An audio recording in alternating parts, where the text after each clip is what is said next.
लोकसभा चुनाव की उल्टी गिनती शुरू हो गई है। एक तरफ प्रधानमंत्री नरेंद्र मोदी अपने ड्रीम नए प्रोजेक्ट यानी नए संसद भवन का उद्घाटन 28 मई को कर रहे हैं, तो वहीं विपक्ष इसके बहिष्कार का ऐलान कर चुका है।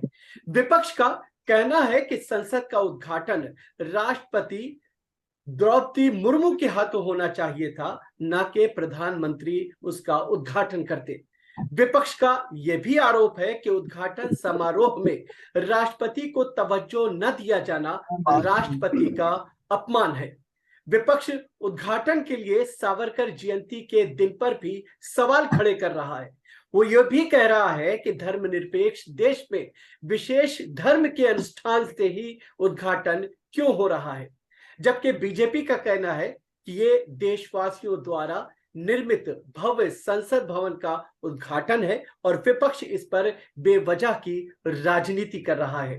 हालांकि इस बीच जिस तरीके से बिहार के मुख्यमंत्री नीतीश कुमार ने भी एक बयान जारी किया है, उन्होंने साफ तौर पर यह कहा है कि नए संसद भवन में जाने की आखिर क्या जरूरत है, क्योंकि इतिहास को यहां पर मिटाया जा रहा है।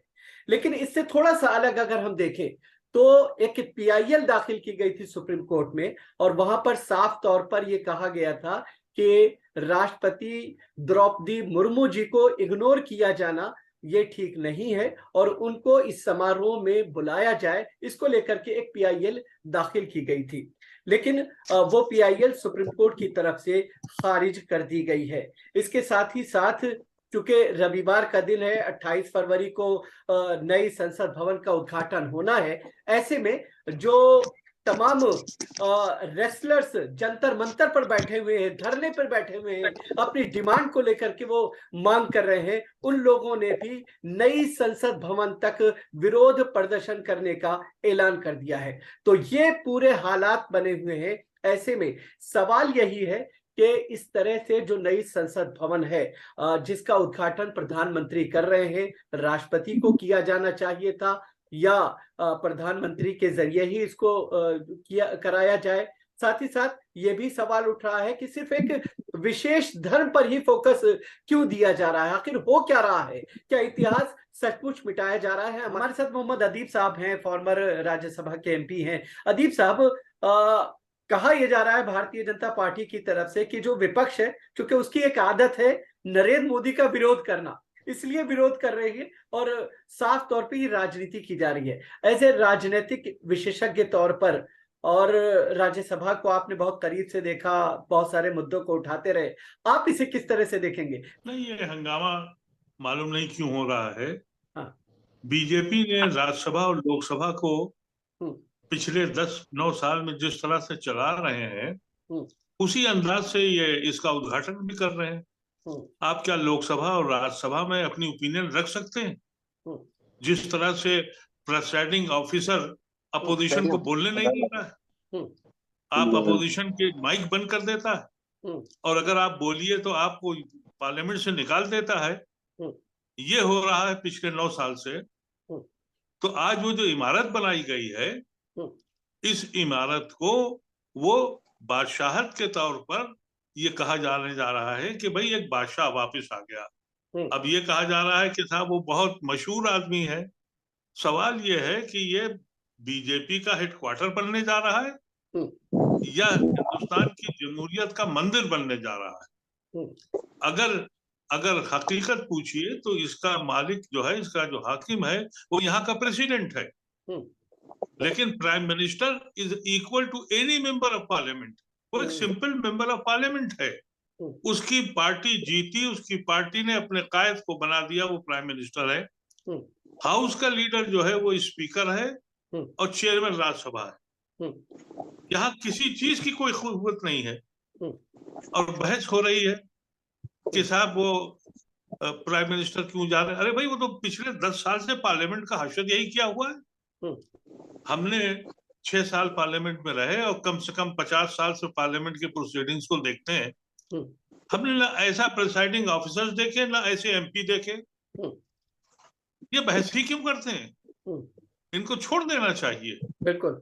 मैं देखता हूँ खासतौर से राज्यसभा में, मैंने कई बार ये देखा कि लीडर ऑफ अपोजिशन को रोका जाता है।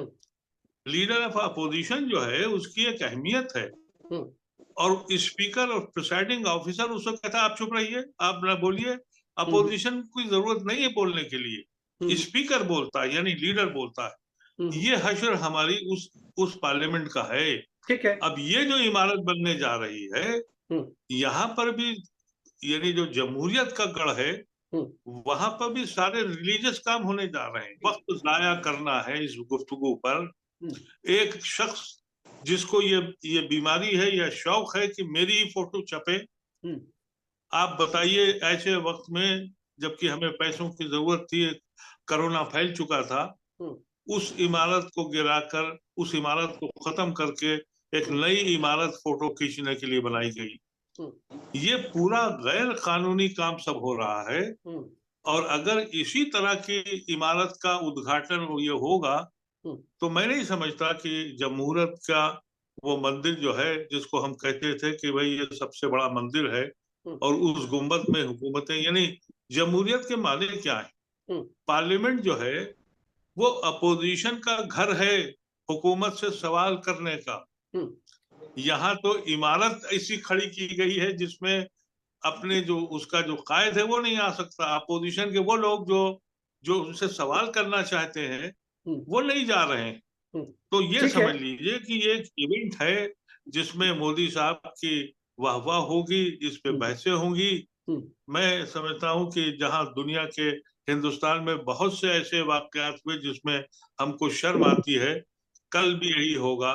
ठीक है कि एक ऐसी इमारत का उद्घाटन होगा जिसमें हिंदुस्तान के चुने हुए नुमाइंदे जो अपनी कॉन्स्टिट्यूंसी से जीत कर आए हैं वो वहां नहीं होंगे। ठीक है और वहां एक शख्स लाया जाएगा। ठीक है। तो ये प्रेसिडेंशियल फॉर्म ऑफ गवर्नमेंट का ट्रांसफर है। ये अब आप सोच लीजिए कि जो आरएसएस की सोच है कि भाई आप नुमाइंदा जो है सिर्फ मालिक एक होगा, उन्होंने एक मालिक बना दिया कि प्राइम मिनिस्टर ही सब कुछ करेगा। हाँ, मैं एक बात वजाहत कर दूं कि ये बार बार कहा जा रहा है कि कांग्रेस ने भी किया। कांग्रेस ने एनेक्सी बनाई, उसका उद्घाटन किया या उसको इफ्तिताह किया या लाइब्रेरी की। ये पार्लियामेंट बना है। ये पार्लियामेंट हिंदुस्तान में पहली बार बिल्डिंग बनी है। और पार्लियामेंट का जो हेड है का प्राइम प्रेसिडेंट है। ये सिर्फ एक चीज समझिए, ये लोग कोट कर रहे हैं बार बार, मैं टीवी पे देख रहा हूँ कि इंदिरा गांधी ने किया और राजीव गांधी ने किया। अरे भाई वो पार्लियामेंट थोड़ी थी, एक एनेक्सी बनाई गई, एक लाइब्रेरी बनाई गई। समय तो नहीं है, सबसे बड़ी बात ये इलेक्शन की बात नहीं कर रहा हूं मैं आपसे।